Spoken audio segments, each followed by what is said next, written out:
I will go again. So, good afternoon, and thank you all for coming for this roundtable discussion of the proposed changes on for road transport and the road transport workers in European Union. My name is Huko Aspelu. I'm from Baltic News Station Service Estonia, and I'll be moderating this discussion this afternoon.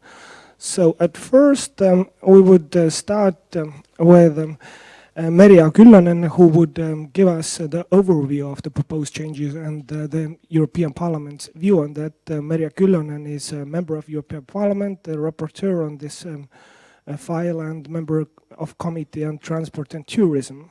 After that, we will have the viewpoint of the European Council, which will be given to us by Karl Tang, who is Executive Officer of Transportation and Traffic Division of Estonian Ministry of Economic Affairs and Communications. And after that, Finland's Ministry of Economy and Employment representative Päivi Kantanen has asked to give a Finnish position on these matters. So without further ado, maybe Merja Kyllönen can start. Thank you. Thanks a lot, ladies and gentlemen. Nice to see you all here today. I try to do my best and open up a little bit what's happening here or there in the European Parliament right now. And I think the biggest questions right now are what we are regulating, how we are regulating, why we are regulating, when and where, and is it effective or not, and is there any case to make things better, or will we make it worse? That should be the scenario, but it might be also. It's not easy issue.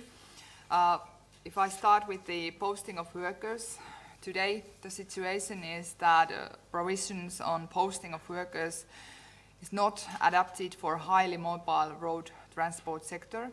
Drivers are present in member states for sometimes very short period of time. National measures on the application of the minimum wage, it's a huge discussion right now in the European Parliament. France, Germany, Austria and Italy has adopted national rules on a minimum wage. Others are speaking about it, but not yet things has happened. Different administrative and control requirements imposed on non-resident operations and operators. Consequences, restrictions to freedom of provision of services, disproportionate regulatory burdens for non-resident operators, and 1.4 billion year administrative costs. So, not very well done, if I can say. And the new proposal from Commission, it goes to international transport operations, time threshold of 3 cumulated days per month in host member state for the application of the minimum wage and annual paid leave rights of the host state. Cabotage, no threshold, application of the minimum wage and annual paid leave rights from the first operation. Lighter administrative and control requirements. Member states cannot require a representative in host state, simple and fewer notifications, no space slips needed on board vehicle. Easier controls of driver's presence in host state, modification of the tachograph regulation, benefits, uniform sector-specific rules on posting, reduced administrative costs by 58%, benefits for drivers due to higher remuneration. And then there's the other part of this issue about enforcement, which I think it's the important part, which is not so much spoken yet, but it's very effective tool. The situation today very poor administrative cooperation between member states, inconsistent implementation and enforcement of EU rules, difference between national risk rating systems, hindering information exchange and effective checks, poor enforcement of working time rules, consequences, unequal treatment of drivers and operators, inconsistent, inefficient, and ineffective enforcement, violations of the rules, distortions of competition. I'm ashamed. It doesn't sound very good.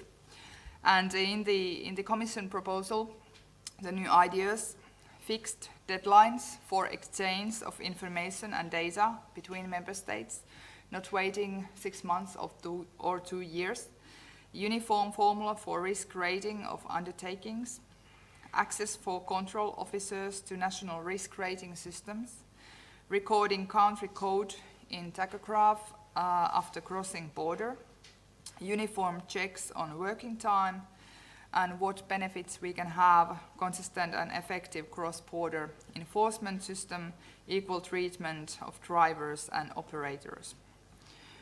Or can we? That's the big question and big issue.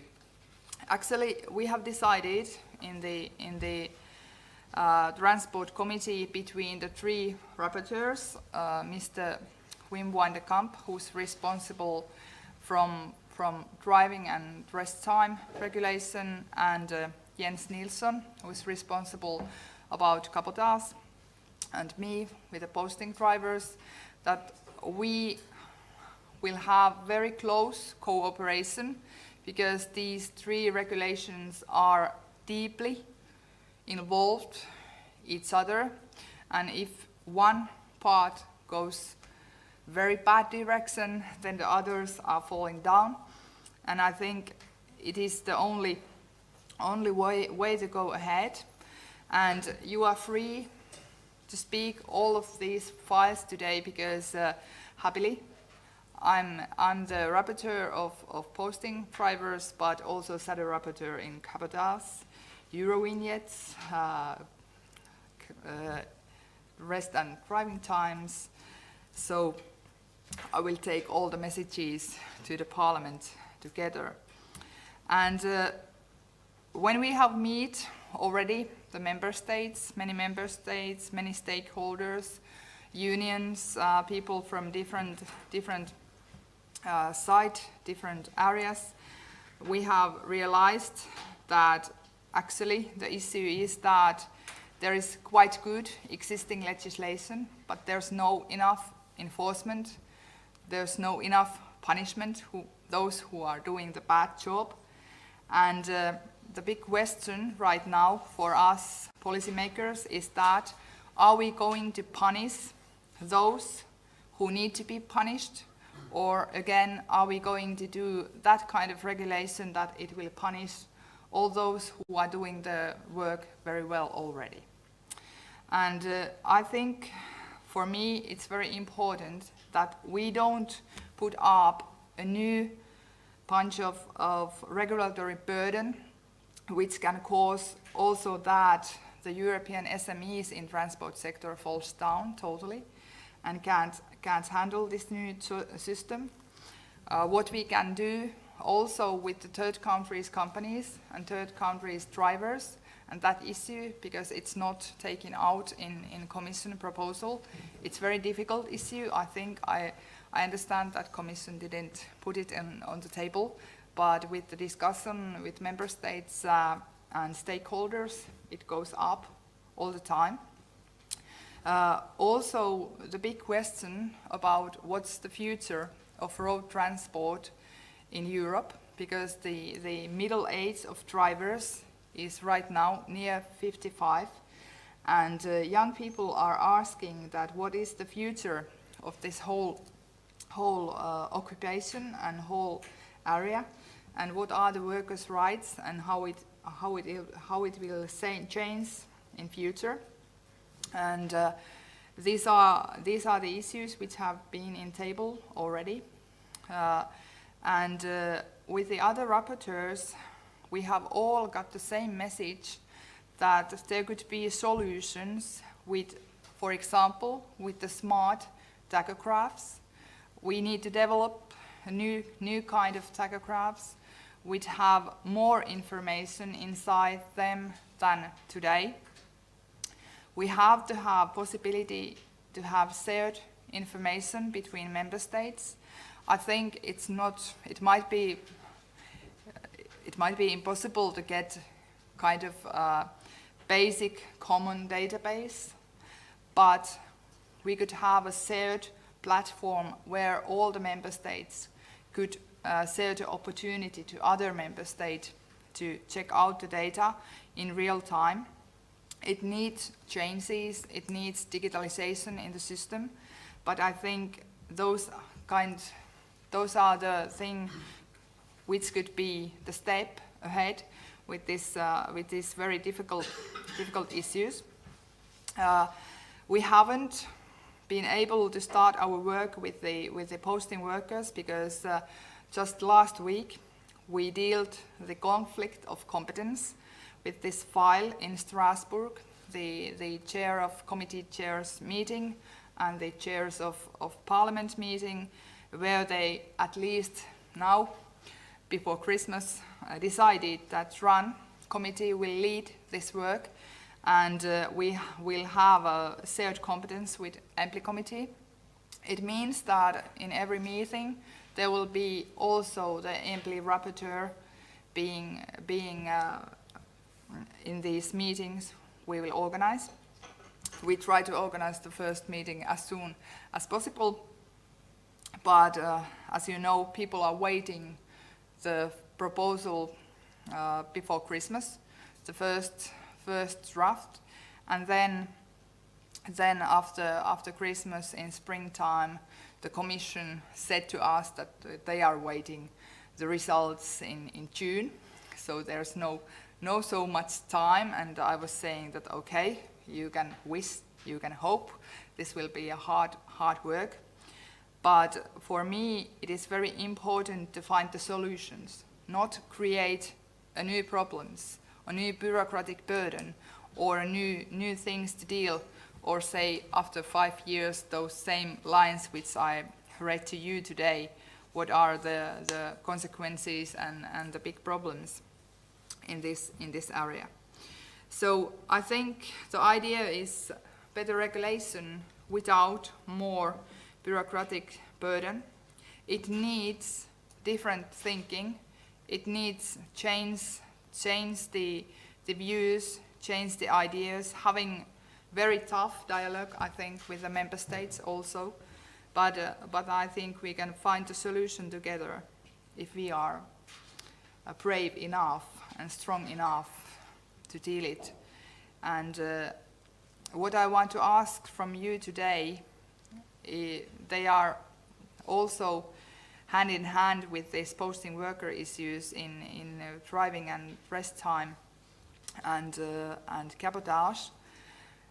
What is the flexibility, what is needed, and what can be done? And what do you think, what is the home? Can we say to drivers, because we can't say to any other workers that what is your home, please go home? And that's the question which has been raised from the union perspective and from the workers' perspective, but also from the stakeholders' perspective. And what you are ready to do with the database, are you ready to open your database, or is it too much? Or what should be done with the digitalized system to make that happen? And then a very important safety issue is also the safe rest places, which goes in all member states, because there has been raised the idea that we should be more than innovative in financing, in building up a new kind of solution, to have safe place, to have rest also near the roads, and what kind of places they could be? And are you open up for those ideas that we could also have new kind of financing in EU level with these issues? So I didn't focus only the posting workers, because this is kind of holy mess, the three regulation together, and there's much more connected in these enforcement, the smart tachographs, Euro vignette, all the systems. So this is really a big package. And as I said, I want to find the solutions, and I think, it's my background, the failure is not an option. So if somebody says that, no, we can't do it, I always will say, yes, we can. There's always a way if there's a will, and I trust that there's always a will from Baltic perspective and Nordic perspective. That was my Holy Bible for today. Thank you. So thank you, Merja Kyllönen, for this introduction. And now let's move on to Mr. Karel Tang, who is Executive Officer of Transportation and Traffic Division of Estonian Ministry of Economic Affairs and Communications, who will give us the viewpoint of the European Council. So, thank you, and good afternoon, everyone. We had a quite good introduction here, so I can straight dive in. I have been participating this European Union Council Land Transport Working Group as an expert for the presidency. And I can give you a short overview what we have done there so far. At the moment, Estonian presidency has finished their negotiations with road package, which includes posting of drivers. Probably Bulgarian presidency will start the negotiations again in the beginning of next year. And I can give you a short overview about the first impressions. And so, as we heard already, that road package is quite big package and has a very many changes to the legal acts. And so we decided to start looking just general approaches, and it was clear that we can't start discussions about every little things in the beginning. As I said, we haven't done any wording yet, but we have talked more ways forward to find some compromises between member states. And I think the main question, does the posting applies to the transport? The Commission says it applies, and most of the member states believes it as well. So we had to move on with the Commission proposal. The next question was how much and when it applies for the transport. One of the main arguments was transit. Presidency believes that transit operations do not constitute a posting of drivers, and the majority of the member states supported it. Many member states also asked to mention it in the legal text, so there can't be any misunderstandings. Presidency also proposed to enlarge the derogations of posting to own account transport operations, so there can't be any bad use of the system, but it didn't find much support. And at the moment it's unclear if the driver takes his own goods to another country, is it posting or not? Next thing, calculation of the periods of posting. Considerable numbers of member states supported Commission's approach of using 6-hour reference period for calculating half or full days, and which period should be counted as posting then. Presidency proposed that it should include driver's driving time, working time, availability time, breaks and daily rest time, but it should not include weekly rest, because the driver can do whatever he likes, and he might not be even in the hosting country then. Few member states even asked to exclude also the daily rest period, but majority of the member states didn't support it, didn't support to excluding weekly or daily rest. Next question was when the calculation of posting period should start. For the mainland, it's clear. When the driver is crossing the border, posting starts. But if you enter to the country by train or ferry, what happens then? Most of the member states supported presidency proposal that where the posting starts in station, railway station, or in the port of the arrival. But it's still unclear what happens when you leave the country. Should you finish posting when you leave the station or the port, or when you arrive to another country? Next, administrative requirements and control measures. We had discussions if these requirements and measures should be closed list or open list. For example, it means that member states can require more documents for proof of posting. Most member states expressed their wish to have closed list of administrative requirements and control measures.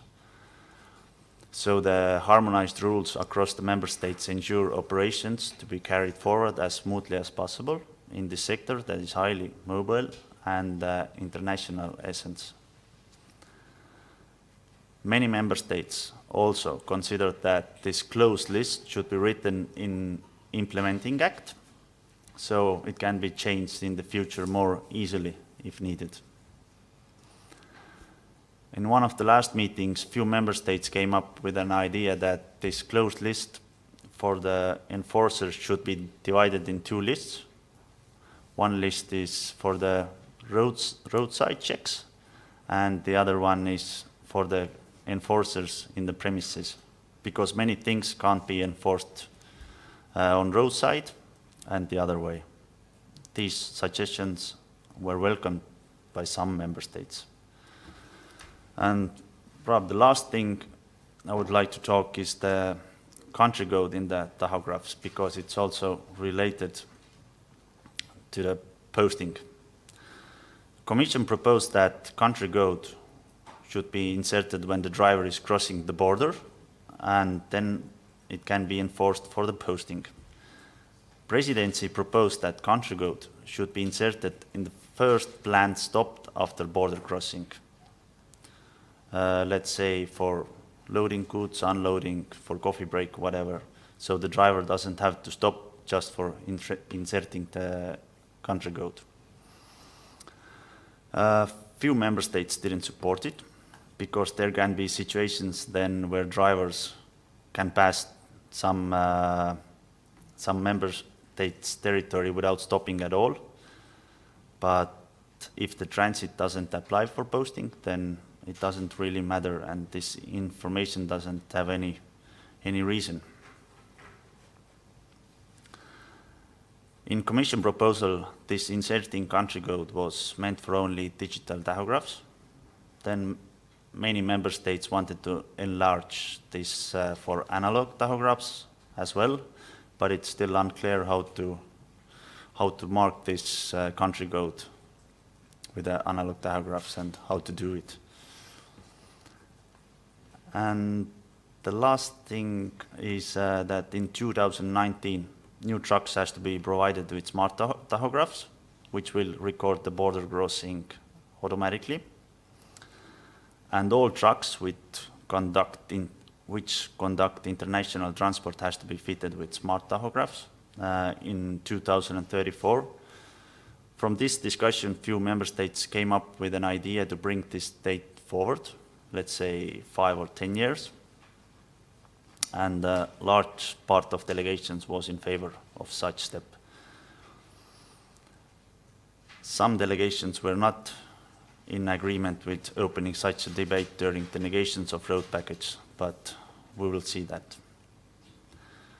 So, as you heard, still nothing isn't clear yet, and there's a lot of work to do.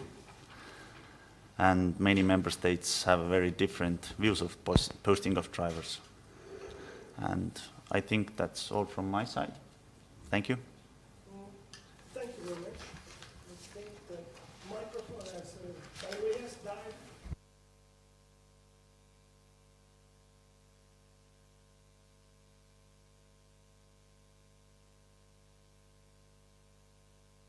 Okay, so thank you very much. And now let's continue with the representative of Finland, Finnish Ministry of Economy and Employment, Päivi Kantanen, who would give us the Finnish viewpoint on the proposed changes on the transport sector. Thank you. Hello, good day on my behalf, everybody. I said something about my background because I come from Ministry of Economic Affairs and Employment. I have been taking part in negotiation on this Posted Workers Directive, and I was also involved with Enforcement Directive, so my background comes from there. So our colleagues from Ministry of Transport and Communication and Ministry of Social Affairs and Health are not here in present, but we cooperate together. And I'm lucky that we have quite common shares and views with our social partners, so it makes us a little bit easier to be more united in this file when we are discussing. I can only say generally that our Parliament, Transport Committee and Employment Committee have delivered their opinion and heard our point of view, all what we have presented, and we have our certain point of view what are most important for us. But I know that this is very sensitive area. Posting is always, and transport sector is also very difficult how to apply posting rules and what is the coverage, how far you can go. And now we are glad that we have this proposal because we understand that some kind of clarity is needed because since I have done this issue a lot during the 15 years almost, and there has been always unclarity that how far you can go and how far you can apply posting rules. And we know that there are different practices and implementation within different member states, so we think that this question should be solved somehow. So this is starting point that we understand the problems, but the tricky part is that what is the solution for this? For us, it has been very clear from the start that cabotage operation is within the remit of Posting Workers Directive, has been. And I know that this transit question is totally different. So we share your, what you outlined, that it's not covered as such. And during the posting negotiation, we didn't use this transit term, but everybody was understanding that it's not covered, or at least main. So it may be one clarity which is needed to put out. But our Parliament regards it's necessary to address the sector-specific questions in the sector's own specific legislation. So this aspect we support. However, we think that it's crucial that legal framework is clear and do not leave interpretation which rules shall be applied in the future or any regulatory gap in this area. So we should know what we are regulating. Is it only subcontracting situation or also other posting situation when we are talking about international transport? So this is open area at the moment because in the EPSCO Council what it was agreed, it covers generally transport sector specific features and don't mention specifically subcontracting. So how we can be logical in this issue because it doesn't point out only specific situation of posting. What happens to temporary agency work and posting within establishment or within group of companies. So this is one crucial issue to be followed and follow what happened in this Posting Workers Directive during the negotiation trilogues and what you are doing in this mobility package. It's very crucial. So, and then we have this supervisory method. when we were discussing about posted enforcement directive, there is this inspiration source which you can use, because for us it's very problem that if we only make close list, because better regulation issues has also future aspect of legislative act, that they have to last long time maybe. And I think that we have a little bit general overview. It's not parliament position, but we have discussed also these delegated acts. We know that with this system also administrative burden rises. So we don't like basic idea is that we are a little bit cautious, but this is not official, but this is how we look those issues also. So we think that this enforcement directive, there is this aspect in the future that you can introduce some kind of new measures if a situation changes. We don't ask so open that you can do anything without reasoning and doing proper assessment or justification, but some kind of thinking for that. And for us it's also very critical this prior notification, that we know actually who crossed the borders and comes to Finland, who operates, because if we don't know that, we cannot supervise. Whatever happens, if you have 3% requirements for supervisory task, which we don't like, we prefer risk-based assessment, but we cannot do our work. Even if the directive says something, we cannot do it if we don't know anything what is happening. So we have introduced this system in the Posted Workers Directive last September.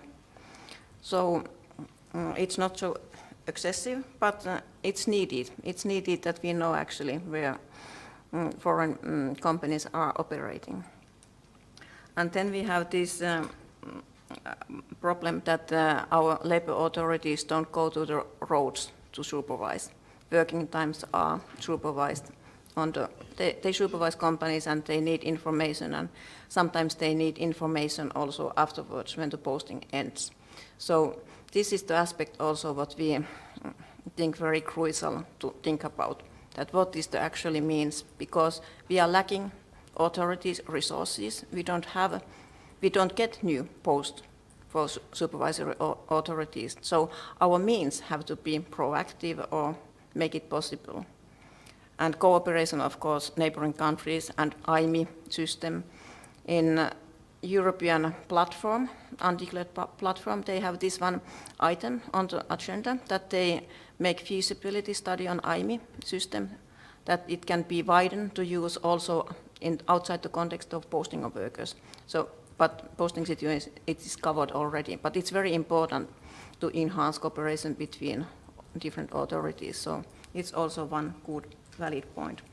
So this is maybe my most important points, and I think that labor market parties from Finnish side will complement what I have told. Hopefully we are same view on this matter. But I wish you very good luck for your work. I know it's not easy. Thank you very much. Would you like to respond to that, though? I just said that it will be total pain. You can wish me good luck, but it will be total pain. I have met it already, but I love the pain. I'm a masochist. That's the reason I'm in politics. So maybe we should, begin the roundtable discussion in earnest. And so, if anyone has any comments or questions regarding this transportation thing, would you, please let me know. And I would also ask you to introduce yourself if you, speak or ask any questions. Yeah, back there. I'll give you the mic, I think. Okay, thank you. Good afternoon. Let me say some words from Estonian hauliers concerning posting workers and letterbox companies. You know that main problem caused by cabotage. Cabotage in West countries, we can say that we are east side, and Germany and France, Belgium, they are west side countries. And cabotage mostly organized by letterbox companies. This is not something new, what I say now. And we proposed to Mr. Ololei and to our Minister of Communication that the problem concerning cabotage would be solved during 1 week, not maximum 1 month. If we use regulation from 1990, as I remember, 26th of December, that it's possible to use restriction during 6 months. This regulation is in force until now. And our proposal is to start issuing special permits for cabotage from side of Germany, France, any country, same from Estonia, but we remember when we used permits inside the European Union, everything was under control. If, for example, to start from countries who are interested to stop cabotage, the permits would be the best solution to use, for example, permits during 1 month or according to regulation maybe during 6 months, but I guarantee that we stop the cabotage during at least 1 month. If we use the same time sanction, if haulage company do cabotage but without permits, for example, sanction 30,000 euro, like now sanction if driver don't sleep in cabin. It's no, what? No, we understand that. So I tell about sleeping in cabin. So I promise during 1 month situation would be changed totally. I don't have to explain here what is letterbox companies. I think everybody know, and who is owners of letterbox companies. But concerning international transport between countries, I think that the posting workers regulation don't have to spread on the international transport. Only cabotage is a problem. Thank you. Thank you very much. So, is the cabotage only the problem, Merry Kyllönen, or not? I think the cases which have been put up in European Parliament, for example, we met those drivers, I think it's 6 months ago, in front of the Parliament. There were a couple of drivers from Romania, for example, but there were also drivers from third countries, and there were quite bad stories about how there's still possibility to be slave in transport sector. It was not like they didn't have payment check. They did have payment check, but it was very small. And what was the problem was that there was people who didn't have any possibility to visit with their family for 6 months. And I think there's not so many companies who are doing this, but there's those companies who are doing this behind the letterbox system, or behind kind of connecting the existing I lost the word. I try to find it again. They are having a deal with someone else who has bought it, and then it's kind of it's not a deal with the person who you are work for. Subcontracting, you mean? Yeah, subcontracting.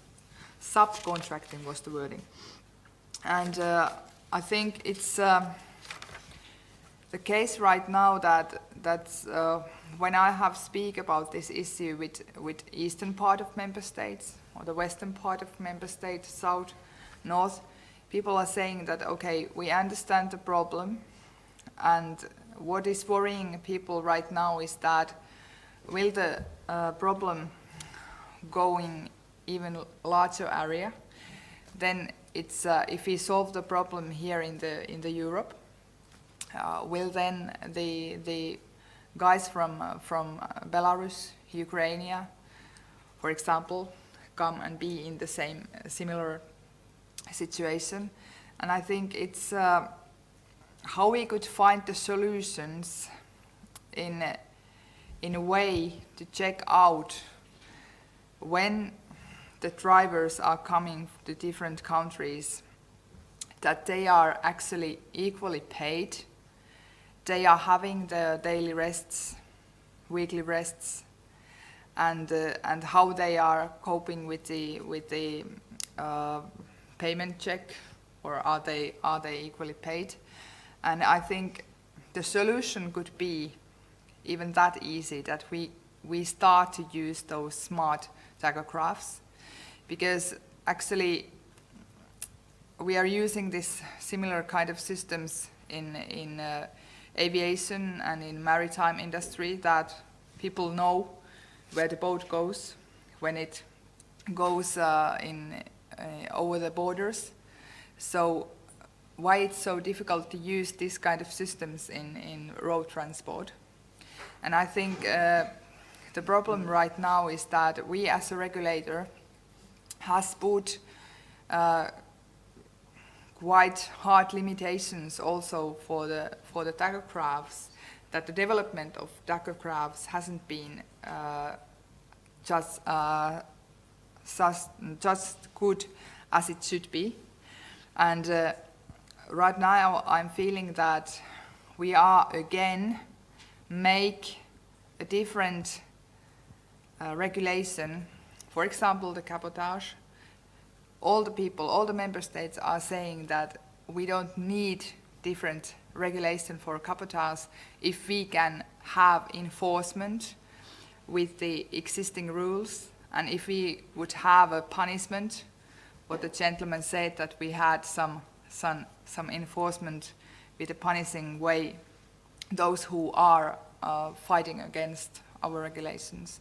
So I think there's problems in all areas, but they are going in the same direction. It looks like there are the same companies who are doing this in all levels. And right now, what I got messages and meetings with European companies who are taking care of their things. They are saying that, okay, you are right now going to punish us again, those who are doing a good job already. And those who are going under the table already, doing their own black or dark businesses, they are continuing that if we don't have enforcement system and this punishment system. And I think when I asked this from Commission point of view, they only said to me that, okay, it's fine for us if you find the solution. Whatever solution goes for us, if it's legal and if it's helped the European member states, the workers and the stakeholders, existing companies. And so I think we are, as rapporteurs in the Parliament, we are quite open for new proposals. If you have any ideas how to end the breaking the cabotage rules, or breaking the driving and rest time rules, or breaking the social protection and payment rules, But I don't know what no one has said anything about the smart tachographs. Only you said that maybe 2034, which is actually making me cry. It's like a similar discussion with the emergency call system for cars, to have that button in your car if you have problems, and people said that it will cost thousands of euros, and at the last point when all operators put in the same line, it was some kind of 10 to 20 euros. So I think we will have the same kind of discussion about these tachographs, because there's still small area who are producing these tachos, and right now I'm feeling that if we really push the market, and if we really open the discussion about the solution, that we will have this kind of bureaucratic tachograph inside the car. The driver doesn't need the amount of paper in the car. The company don't need all the mass of papers in the company, but all the information can be in the small package. So I think the intelligence of the transport can solve this problem, but is there really readiness for the member states? That's the case I ask you, because if we wait 2034, it will kill the whole transport sector of road transport in Europe.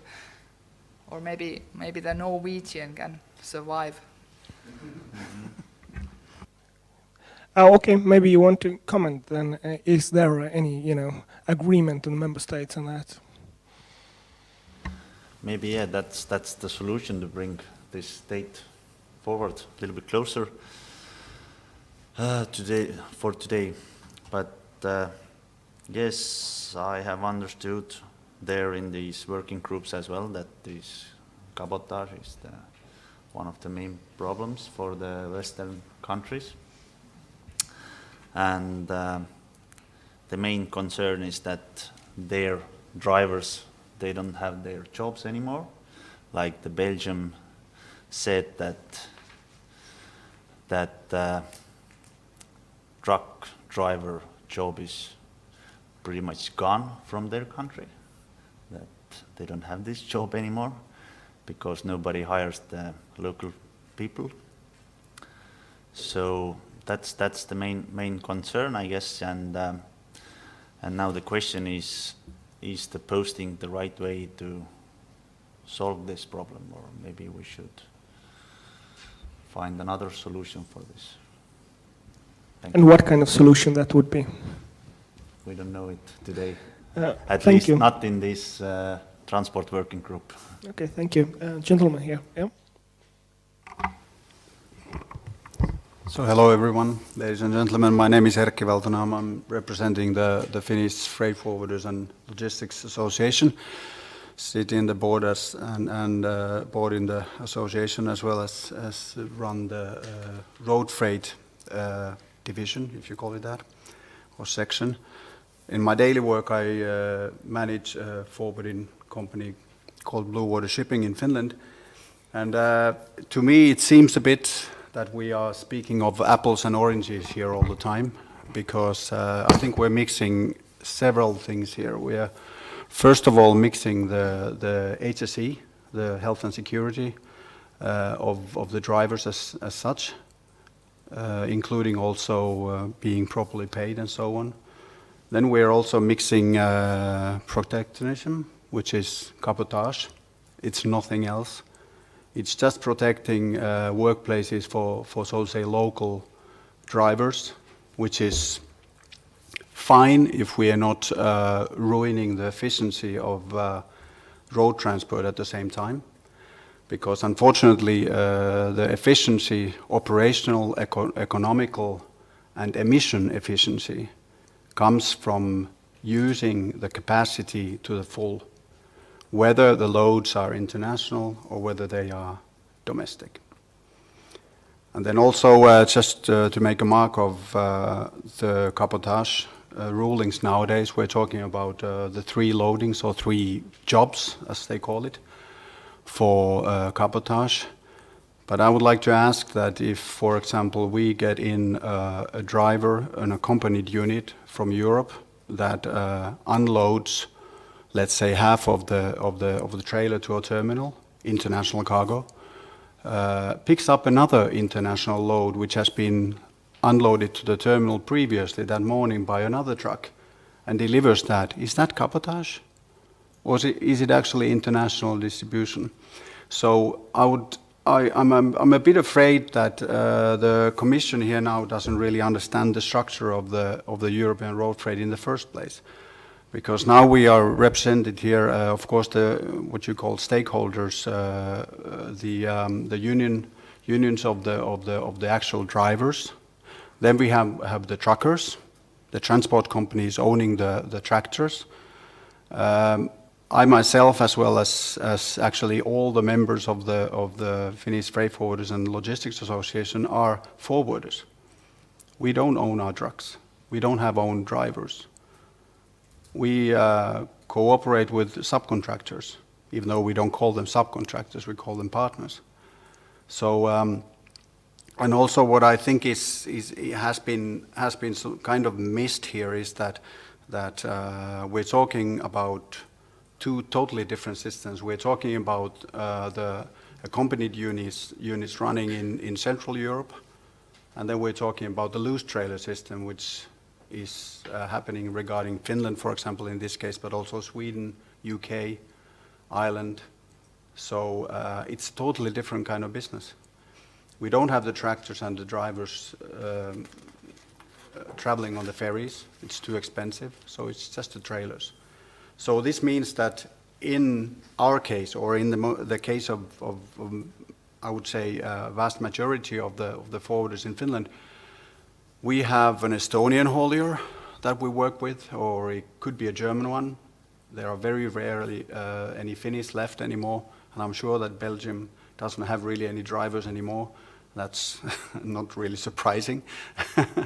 But anyways, so this haulier company picks up our trailer in Lübeck or Travemünde, or in Rostock for that matter, and takes it down to whether it's Spain, Italy, Germany, Holland, and drives crisscross, because sometimes we don't get a return load from that specific country, but we actually need to go with another international load from Holland to Germany to bring the trailer closer to the place where we load the northbound cargo.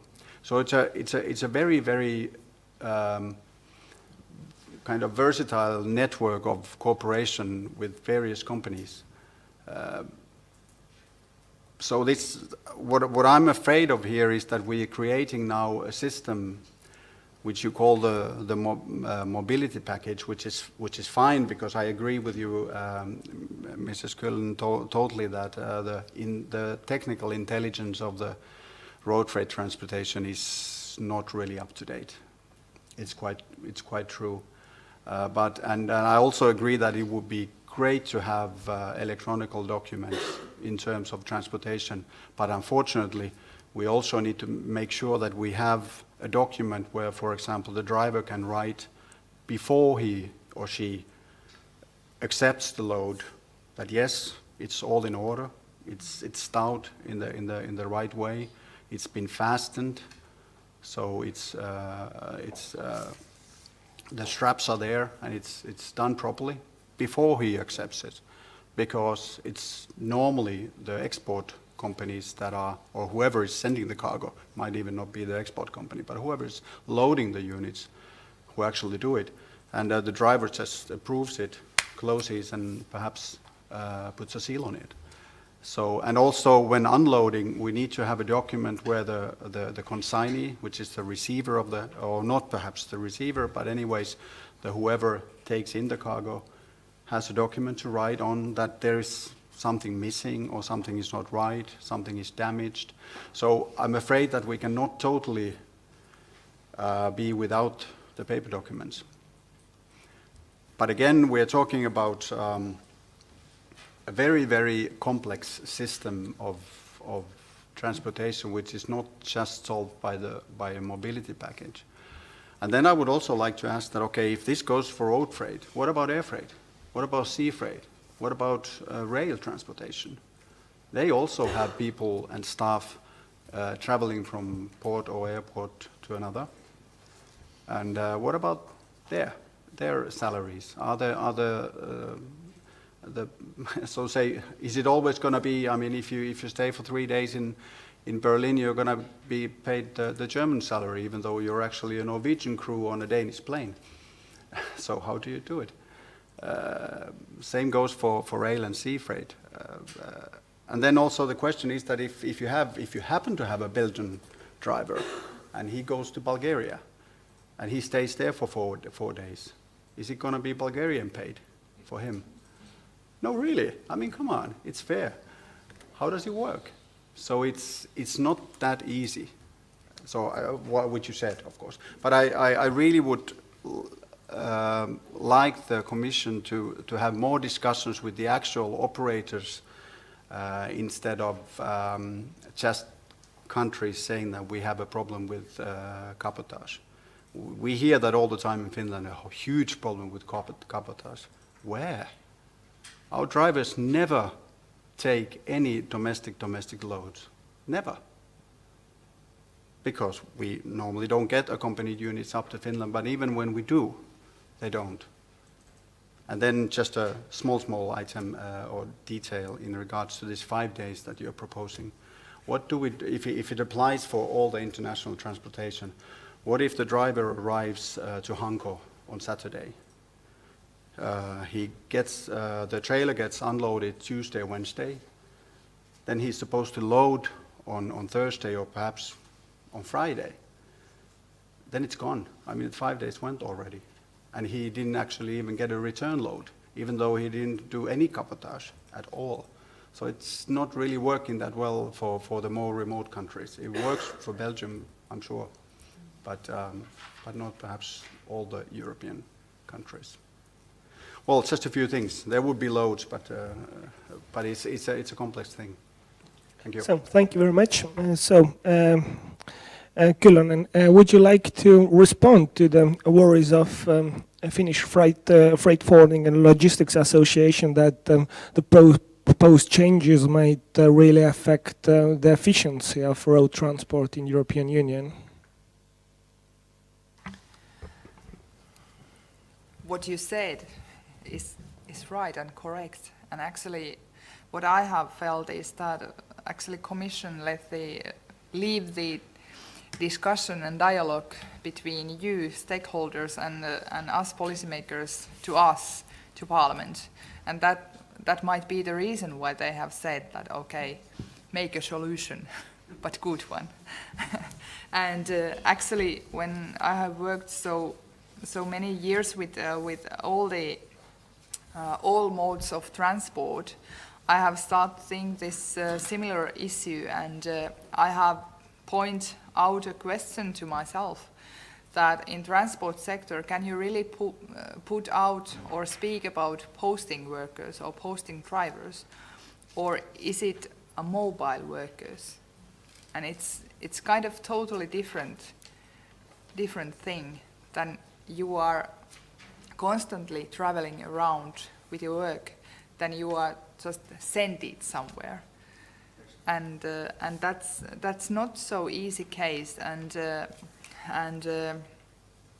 actually, I was exercising with your colleague in the European Parliament last week with this issue about this mobile workers idea, and I think this might be some kind of solution which we could find together with the member states and European Parliament, with the smart tachographs, the ideas with the mobile workers, the common, not the common database, but shared data and possibility to do that, and somehow make the enforcement better and have have those punishments, which I think they might be very difficult for the member states. I don't know. Can you open it a little bit? Has there been any kind of discussion about that? Not really, I can say. No, nothing. Okay, thank you. So, hello. On behalf of Estonian road carriers, Jaak Kivisild. On the wrong basis and inadequate meanings, there's no way to build up a fine and fair system which is suitable for all members. I have been involved to international road transport maybe more than 40 years. I cannot bring into my mind no states in all over the world, where a truck driver is treated as a posted worker. Could any one of you tell one state in the world which treats truck drivers so? Then it's not only in my mind. IRU, International Road Transport Union, has issued open letter for European and national decision makers on 27th of October. And some words from this. Since 2006, IRU continually stated that the general posting of workers directive is not suitable for the road transport sector. Let's go ahead. IRU is of the opinion that it is next to impossible to assess compliance with the posting of workers' rules at the roadside. And which kind of solution could be if some member states want more information. Proposal of IRU is Lex Specialis has sufficiently explored potential digital solutions to reduce the administrative burden. It should have insisted more on closer cooperation and information exchange between member states using the electronic register for road transport undertakings as example.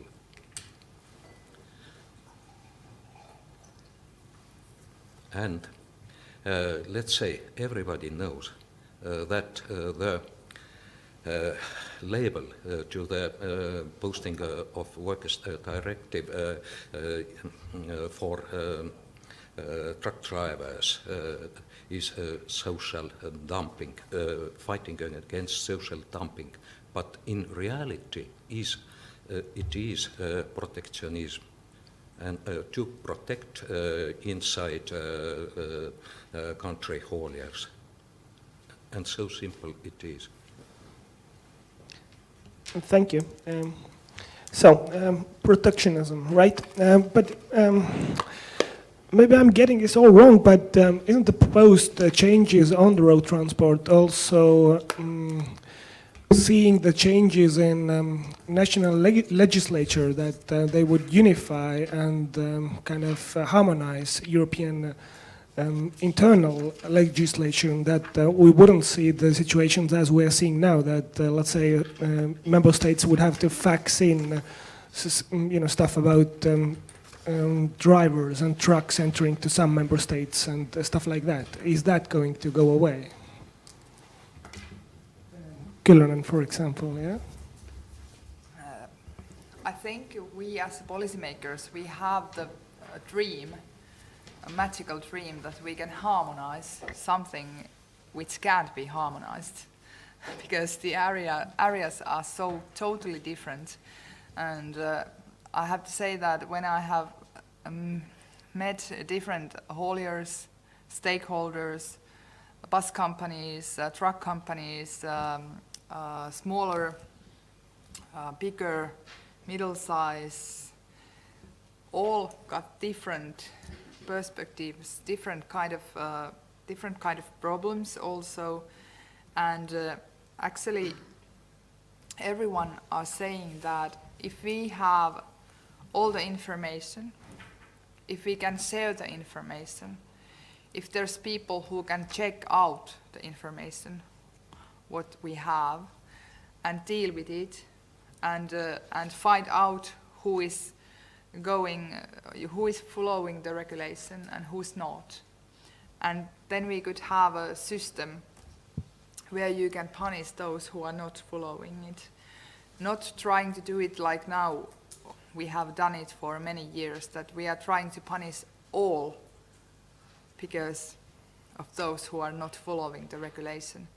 And I think if this continues, those messages which I have got, for example, from SMEs, small and middle-sized enterprises, that they can't survive anymore with the bureaucratic burden, and drivers also said that all the papers they need to have in the car, and most of the enforcing systems and the punishment goes if you don't have that exact paper in your car, or it has gone old.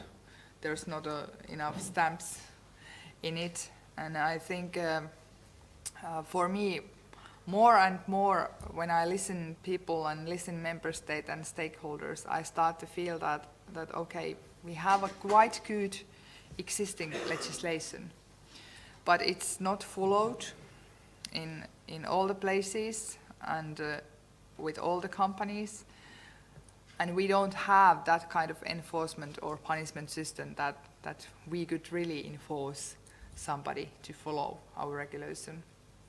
That was the case also when the gentleman behind you said the case that okay, we have the regulation, but we can't push people to follow it.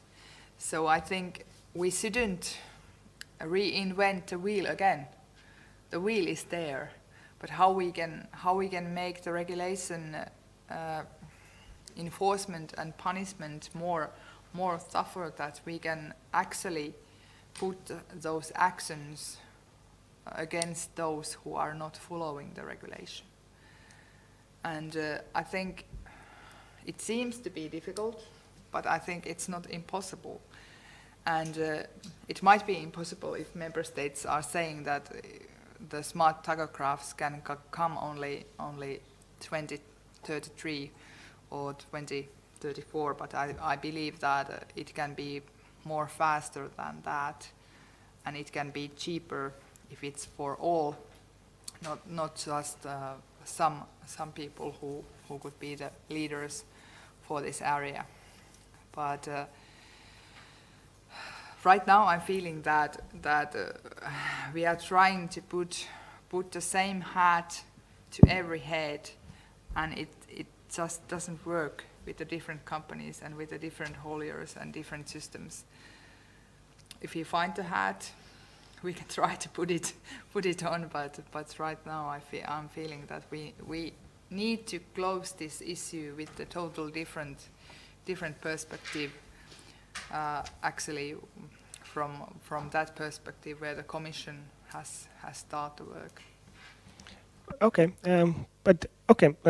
correct me if I'm wrong, but if I'm really getting this, then currently the transportation sector in the European Union is actually partly regulated by the 1996 Posted Workers Directive, and there is some leeway on member states to implement it differently, and currently the member states have begun to protect their markets by onerously implementing it, and it might continue like that into the future if it's not changed and unified.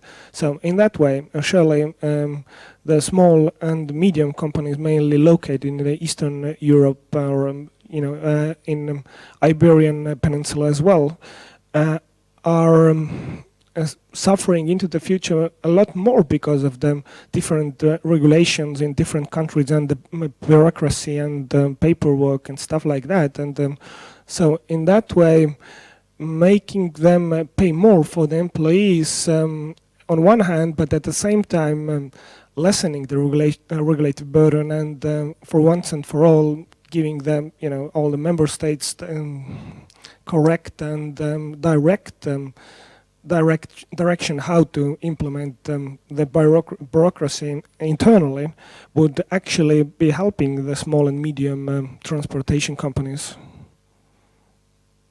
Yeah.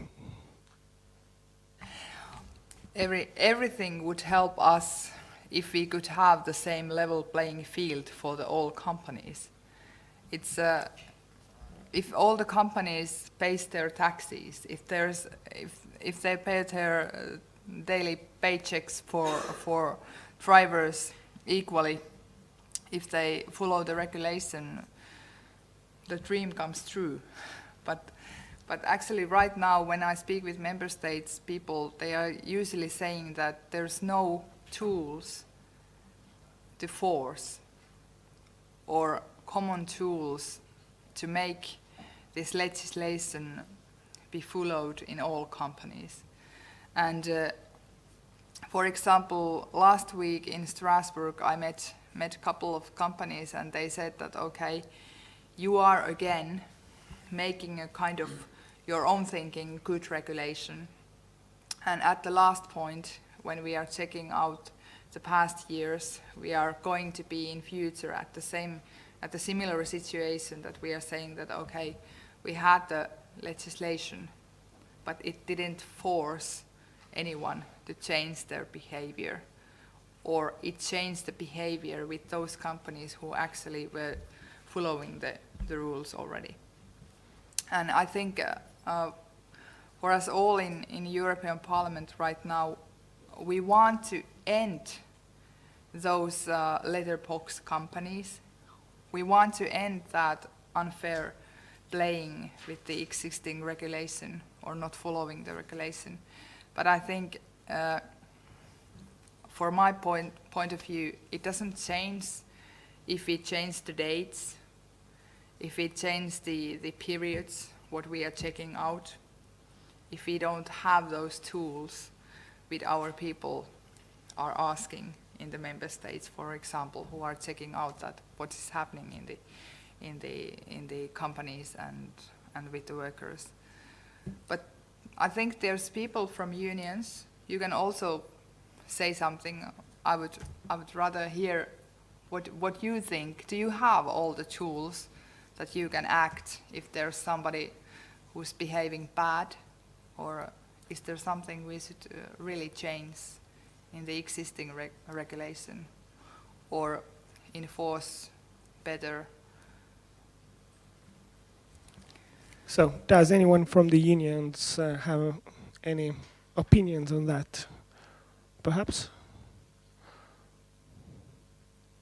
Going home with your wrist in your pocket and say that, okay, I want to say something, but I didn't.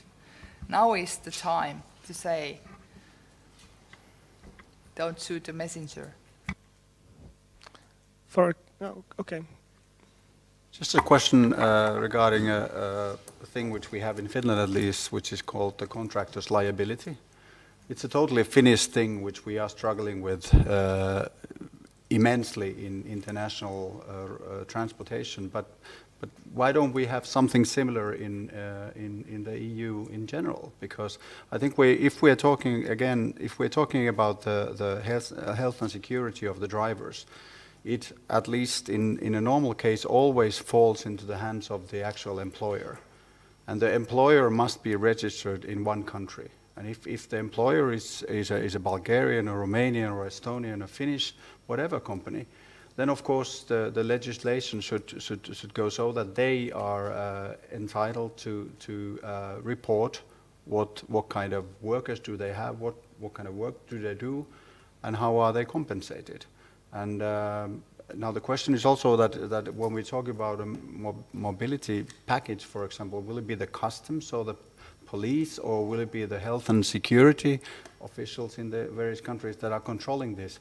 Or is it the obligation of the company who's actually contracting this work or executing it, to report?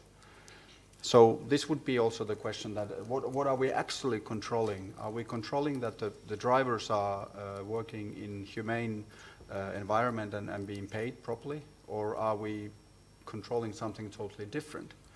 Because we will not, unfortunately, it didn't happen to the American Rust Belt, and it didn't happen with the Brexit to the UK, to the mining industry, and it's not going to happen to Belgium, that the transport or companies would come back to Belgium and start doing it. The drivers would be all Belgian or German or whatever. It won't happen. We're not going to go back in history and say that, okay, now everyone is going to be like that. We're not sending the Finnish drivers to Europe. It's too expensive. Quite simply. It doesn't happen. And then we're also talking about, again, I still would like to see that what happens if a bus driver in a tourist bus takes a group of people over from Estonia to Switzerland, and they're there for a week. Will he be paid the Swiss salary for the week, the bus driver? Come on, it's not real. So I understand that the Commission wants to create a system which is equal and equals out and makes everyone pay taxes, for example, but checking where the driver has been during his tour in Europe will not make the company pay their taxes. It's not going to happen. So I think that it would be really good if the actual target and the goal would be clarified. And then, of course, the question comes that who will pay for the mobility package? Because there's hundreds of thousands of forwarding and transport companies, not to mention the number of trucks and tractors and the drivers. What will it be? Who will develop it? So. Well, would you like to answer? At the last point, the taxpayers. Exactly. That's the problem. And I think this idea for contractors' liability has been in table already in Parliament, and I think that has been a back idea in enforcement also with the Commission proposal. Maybe not so tight ideas as we have in Finland, but I think this is a good idea to go forward, and it's maybe in the whole transport sector right now there's a discussion going on in a policy level that people are worried that will, for example, in maritime sector, the third countries has come to the area. Will they come in aviation? Will they come in road transport? Will the whole system change that there's no European workers in transport sector anymore? And I think that's the big case which is not even discussed openly. And I think it should, because it's the idea which is being in the backbone of politicians also. Thank you. But coming back to this rather fatalist view that this proposed changes wouldn't really end the letterbox companies and different schemes to avoid taxes and I don't know, labor costs and stuff like that. Is that correct? That in your view, it is not getting resolved by these proposed changes? Kyllönen, yeah. Actually, there's own regulation for the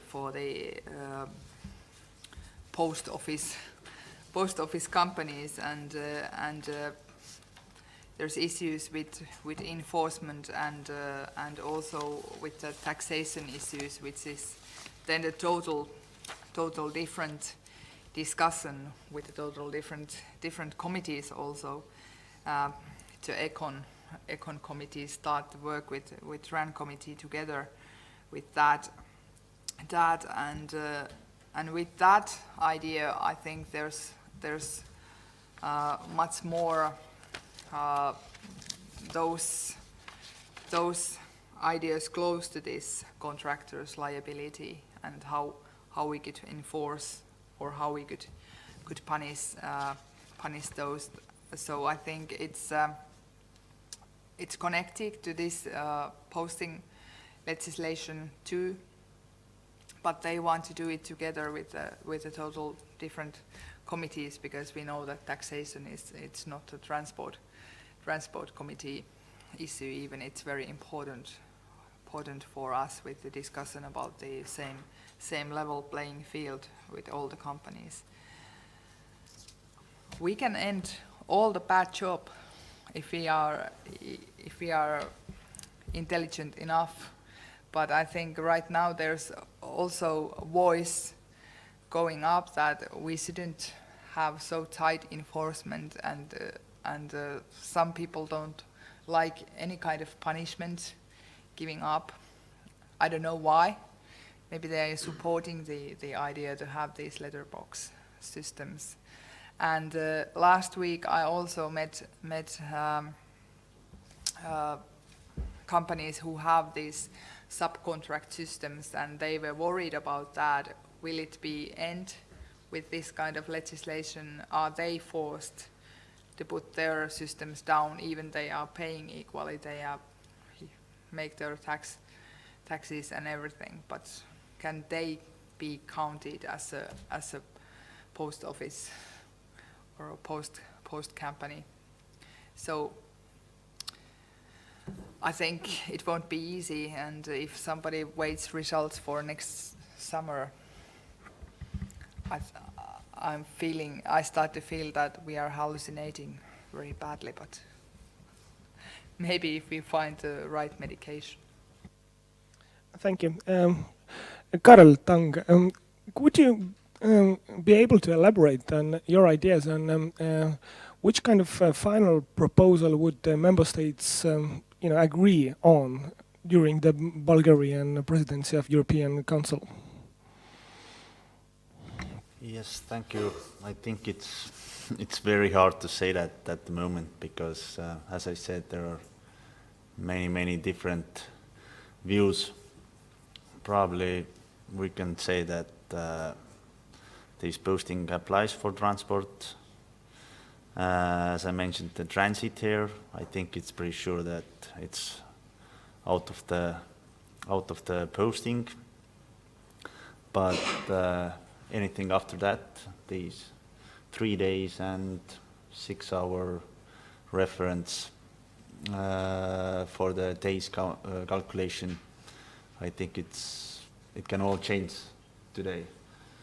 And as I've heard, like about these 3 days in one country, many member states have asked like 10 days. So there will be big discussions about that. Most of the member states who thought that posting is truck driving is not under the posting, now they are like trying to push these limits very far. I think that's one thing. So maybe these days and this stuff can change, but it's very early to say what's going to happen next year. But it will be interesting. Sure, it will be interesting. But let me continue and ask you that considering that the member states have rather a lot of disagreement on that issue, is there a possibility that the agreement can move forward indefinitely, or let's say quite a bit, because we will have a new European Parliament election and a lot of things happening, and so what would be your views on that? I think it will move forward. We can be pretty sure about that, but it takes time. So definitely nothing's going to happen during the Bulgarian presidency, but maybe Austrian presidency can come out with a good wording, but maybe, I don't know. It depends on many things what happens, because there's a lot of other documents on the table now, so it will take time also. So it's a long process. So, Merje Kyllönen, yesterday we saw French truck drivers protesting on the roads and saying that they don't want to see this change in 10 years. So would you say that they won't see the change in 10 years, or they will? If I can start my dictatorship after Christmas, it can happen in a couple of months, but that might not be the case. I think it will take time. I hope not 10 years, but as I have worked with the railway packages too, so it can take. But I would rather not to see that we go to the similar way how we deal the railway industry, because when we make the first package, we already know that there will be the second and the third and fourth. And right now I'm feeling that we are starting the similar thing with the mobility package, with the road package. There's already 2 part of it, and third is coming, what I heard.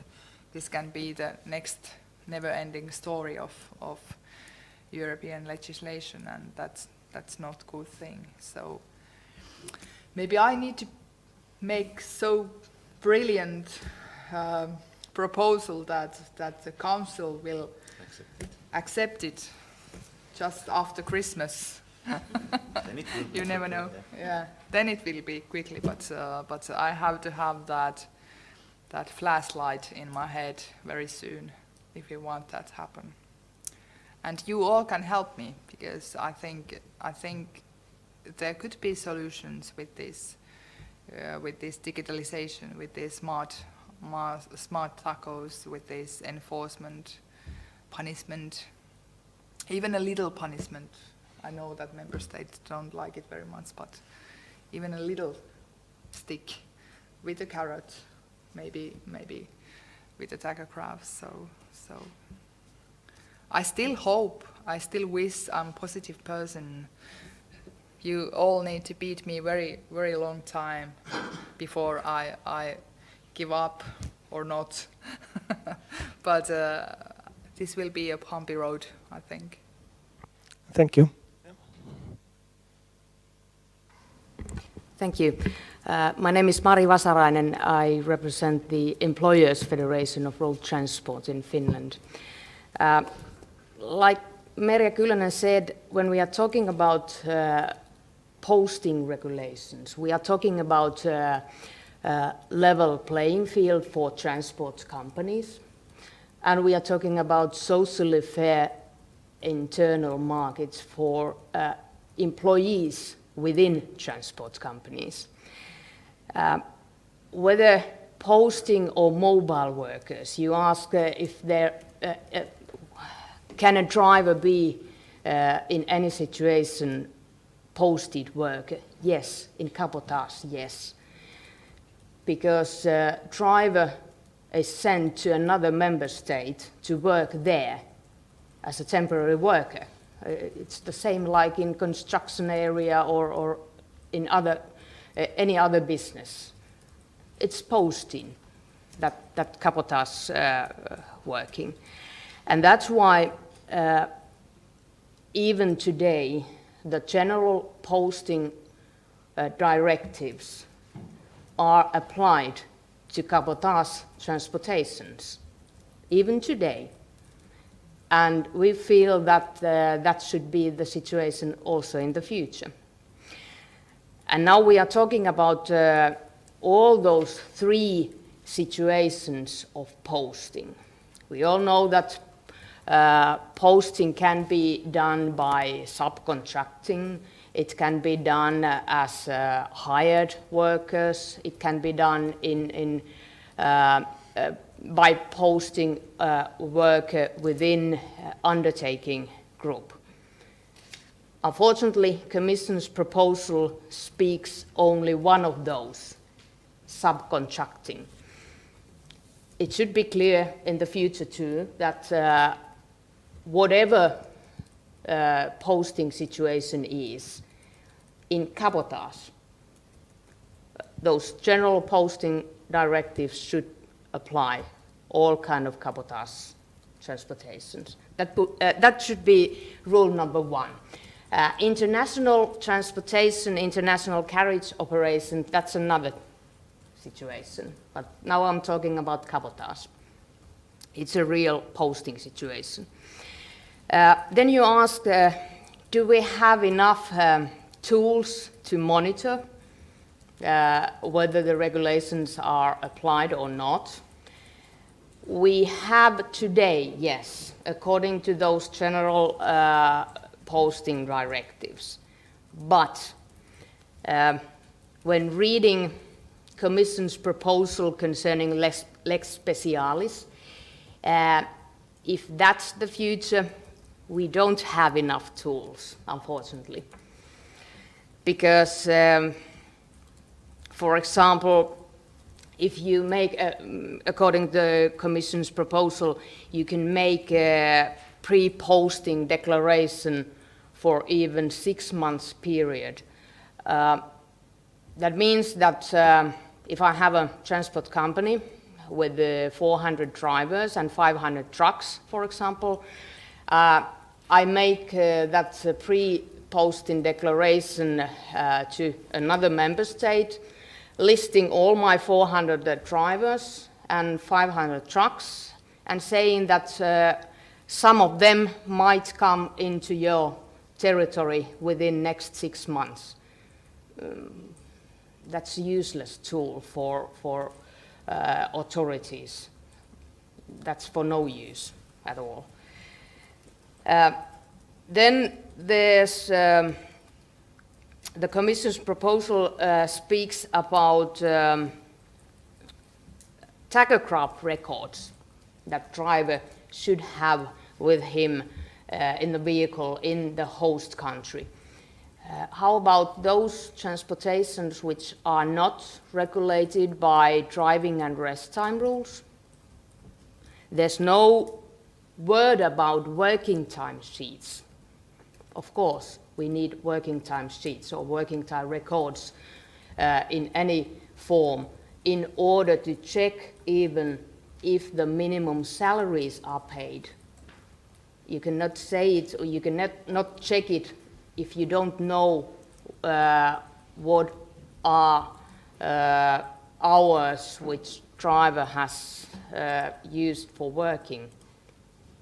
For example, vans.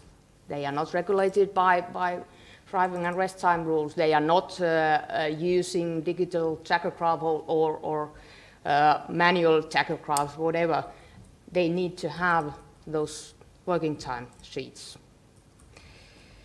Then there's a big lack in those lex specialis tools. It's about the information which should be given in pre-posting declaration. And that list is lacking information about contractor. How can control authorities make any controls in host country if they don't know even the place of contractor? They know the names who might come into your country. They know vehicles, plate numbers which might come into your country within 6 months period, but they don't know contractor. That should be an obligation for informing that. Then when we are talking about posting regulations, one problem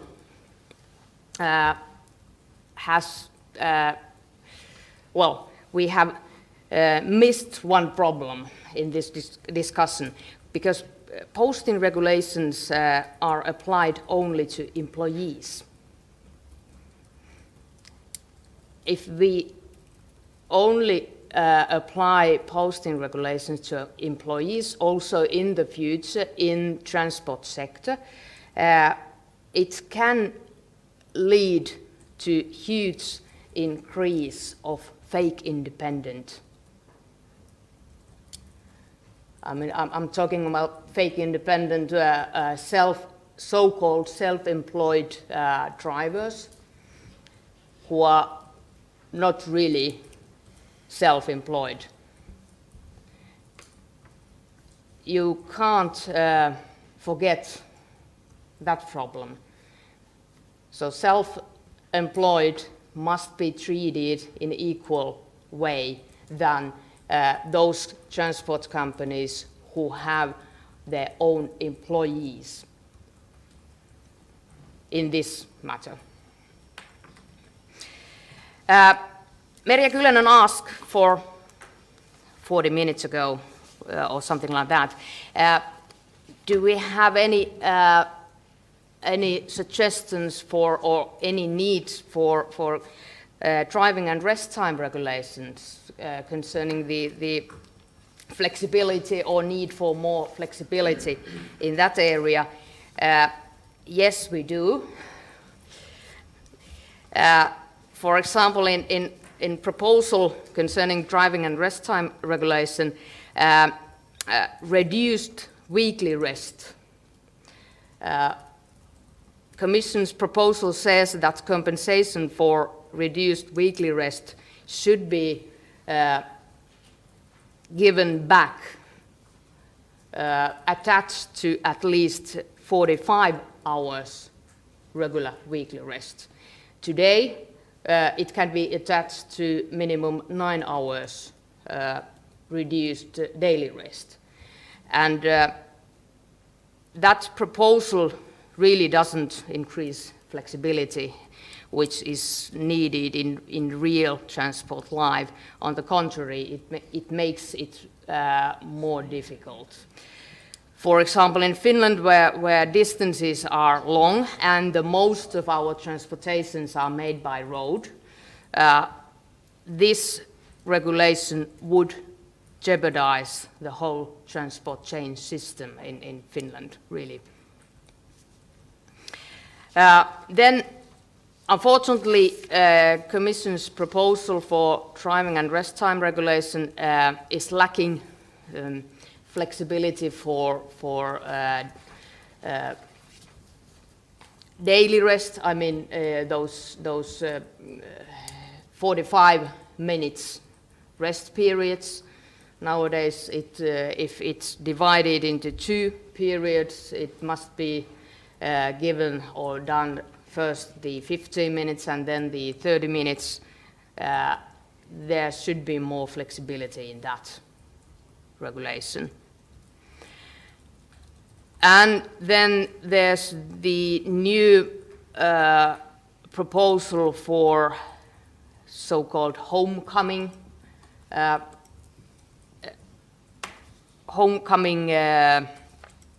system.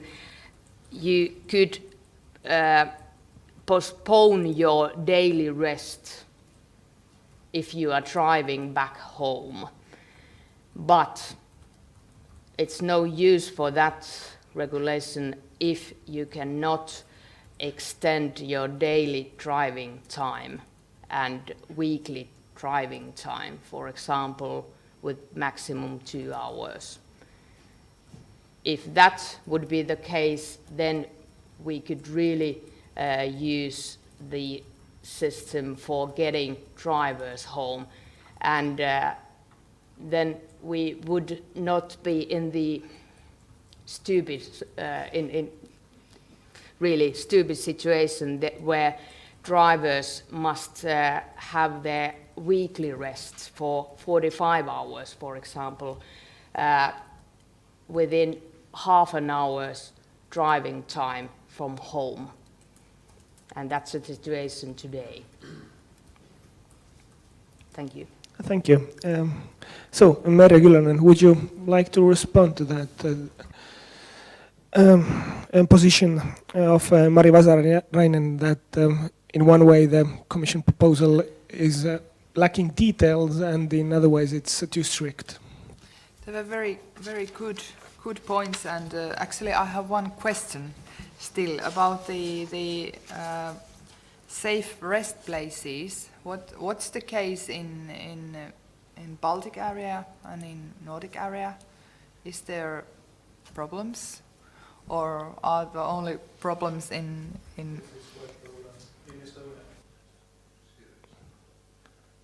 Yeah, would you mind elaborating on these problems a bit? what could be done? What should be done?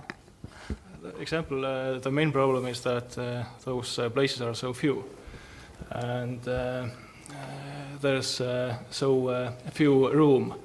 Example, for 1 or 2 or 3 trucks, and that's all. And the truck driver don't have any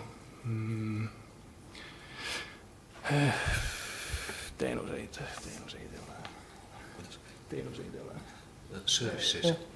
No services, yes. That's a problem. And if there's so few places to park and rest, it's a big problem for that. Drivers to overwork. I think that's the main problem there. But in your opinion, how this problem could be solved? Should, I don't know, state try to help create more places for transport workers to have these services, or should the companies pay for it, or how? We see that mainly we can solve this problem if we have more places, and those should create mainly companies, government together, and I think that's the solution of the problem, I think. Yeah, okay, thank you. Would you like to add something? No? No. Maybe one comment to who should organize this parking system. If government or state makes rules for rest time and so on, then government also should create possibilities to fulfill these rules. Okay, but isn't there a point of these service stations being so few and far between in Estonia because Estonia is so small?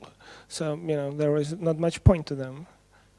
But there are parking problems quite serious, not only in Estonia, in all over the Europe, same problems. Okay. But how would it in Finland? Would anyone from Finland care to comment on the service station and parking problems in Finland? Juha Allas from Transport Workers Union AKT. We have the same kinds of problem than Estonia. There are too few parking places to have rest periods, and because our country is large one, so we would need a lot of more of them. But the problem is who is going to pay for them, and same kind that in Estonia. Just shortly to add, the same applies for the other Nordic countries as well. We have had unfortunately several occasions where the trailers have been broken into, for example. And when you have someone breaking into the trailer, it always creates a dangerous situation also for the driver. So places with some kind of guarding or surveillance, whatever it is needed. But why wouldn't the transport companies themselves, I don't know, pay for the service? Let's say if you say that there is demand for it. if there is demand, maybe the supply would be created then. But I imagine that transportation companies are not willing to pay for it by themselves, no? Well, in theory, because perhaps that could be done, but the challenge is, of course, that how do you actually make everyone pay? So, will it be a directed, focused tax, an extra tax for all the transport companies? And then, of course, the question is that whether is it going to be the hauliers, or is it going to be the contractors of the hauliers, which is the forwarding companies, or is it going to be the export or import industry? So we must also think that we're talking about the free movement of goods within Europe. So it's also a thing of being competitive and efficient. So I also think that it's a facility for the state to arrange. If the state wants to have foreign trade, then perhaps they should also facilitate the transport units are not there for fun. We are just enablers. We are enabling the foreign trade, import and export. That's what we're doing. Okay. So, Merja Ylönen, did you get your answer? And do you think that on the European Union level, something should be done to improve the service quality for transportation workers? Actually, I got this idea for a couple of months ago when I was thinking that how is it so difficult to build up this kind of areas where you have a safe place to stay, even you are staying in a car and taking care of your loadings, but you have a place to eat, place to take shower, sit down with colleagues, for example, for a moment, look football or whatever. And I was thinking that because European countries and European Union is using huge amounts of money, build roads, build ports, airports, and if we could regulate a little that money using, that when we are, for example, build a new tunnels or new motorways, there's a forcement to build also areas for able to organize. I only mean that there's a place where someone else, for example, can build the showers or some kind of hostel or a restaurant or whatever. But basically, what I have met in this discussion with member states and the stakeholders, people are saying that there's no space to build these kind of things. And I think if we just start to think differently in using CEF money, for example, the Connecting European Facility money, for example, in road. But usually there should be possibility to build these kind of systems also close to ports or close to airports. And then if we have an area, and then if we have some kind of enforcement system to open up these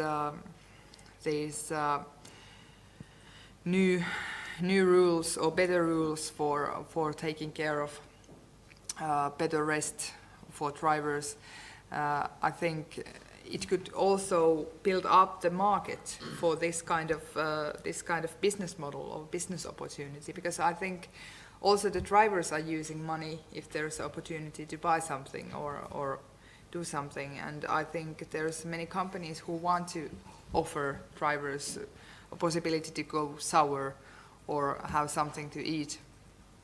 But what I heard in Parliament, there was those intelligent transport organizations. They said that together with the companies, together with the stakeholders, together with those organizations which have already built up something near the roads and having marketplaces and so on, could together find the solutions for this.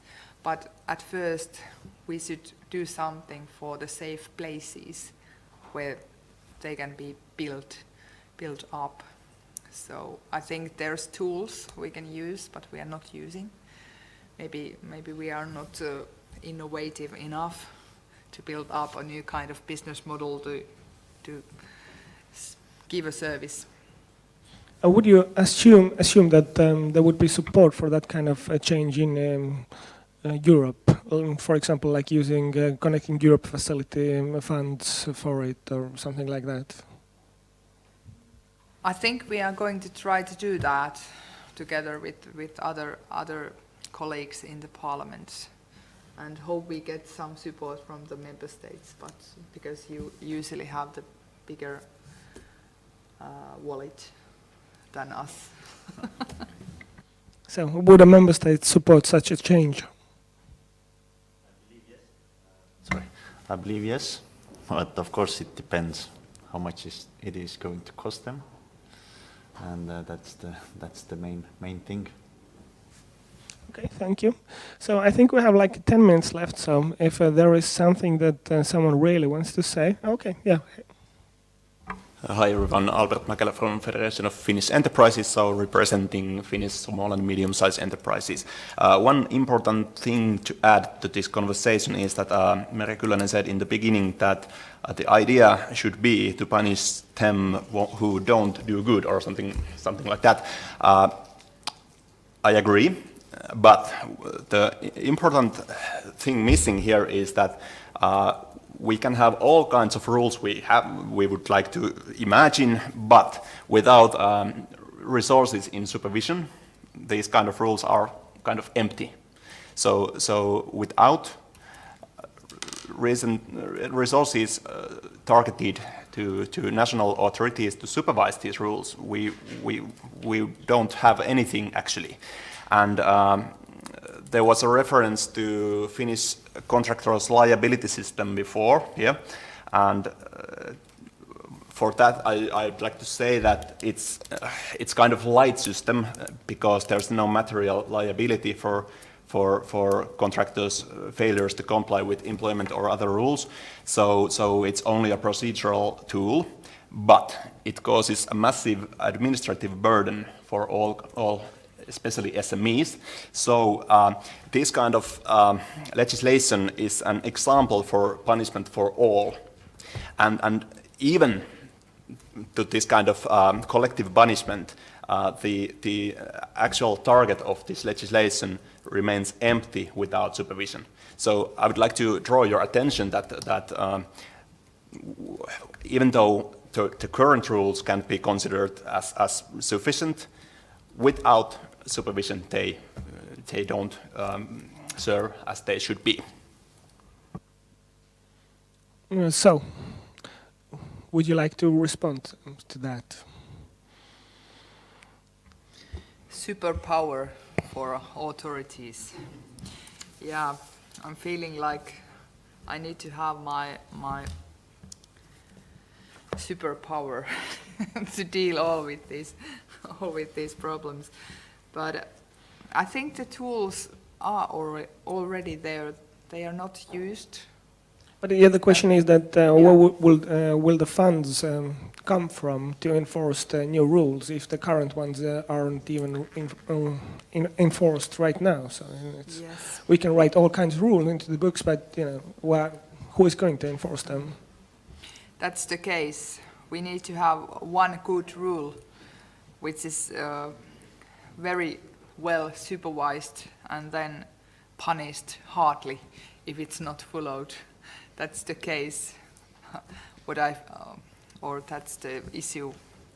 What I feel right now, and I think it's because I haven't got any meeting or any letter or phone call or email from people that hasn't said that, okay, we have a good existing legislation. Why not follow it? Why not force it? And why not punish those who are behaving badly? And I really take that message seriously, and speak with my colleagues. What are the real steps we could take together with all member states? Because I have also met member states who are saying that we will leave the whole EU if you are going to do this this kind of new regulation, and I think it's heavy message, but it's real and serious, and the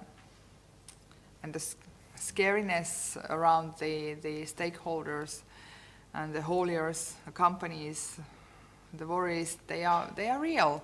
They are saying that, do you want to? They are sending me pictures of those paper walls which you already have in your offices, and do you want something more?